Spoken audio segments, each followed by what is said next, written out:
Bharatiya Janata party એટલે ભ્રષ્ટાચાર સિવાય કશું નથી. આજે મનરેગા કૌભાંડ સમગ્ર ગુજરાત રાજ્યમાં વ્યાપી ગયું છે. ભરૂચ જિલ્લાને લાગે છે ત્યાં સુધી આમોદમાંથી ગઈકાલે જ મને 2 દિવસ પહેલાં જ બધી માહિતી મળી છે. ત્યાંની સ્થાનિક આગેવાનોએ મને જણાવેલું છે, લેખિતમાં પણ જણાવેલું છે, દાદાપોર, પુરસા, વાડિયા, અડવાલા વગેરે ગામોમાં જે ભ્રષ્ટાચાર થયેલો છે. મેં મારા તમામ તાલુકા કોંગ્રેસના પ્રમુખોને આરટીઆઈ કરાવેલી છે દરેક તાલુકામાં. એની આપી પણ દીધી છે આરટીઆઈ. એની માહિતી આવે એની રાહ જોઈ રહેલા છે.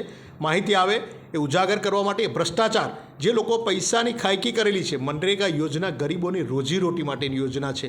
એ રોજીરોટી પર લાટ મારીને ભારતીય જનતા પાર્ટીના આગેવાનો પોતાના ખિસ્સા ભરવામાં પૈસા વાપરેલા છે. ત્યારે એ પૈસાની રિકવરી પણ કરાવવાની છે અને એને ખુલ્લો પાડીને એને સજા પણ કરાવવાની છે.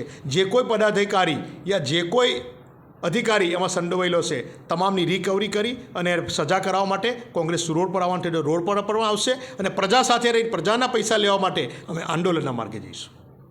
એમાં કાનૂની કાર્યવાહી પણ કરવાની થશે તો એમાં પણ અગ્રેસર રહીને કાનૂની કાર્યવાહી પણ કરીશું.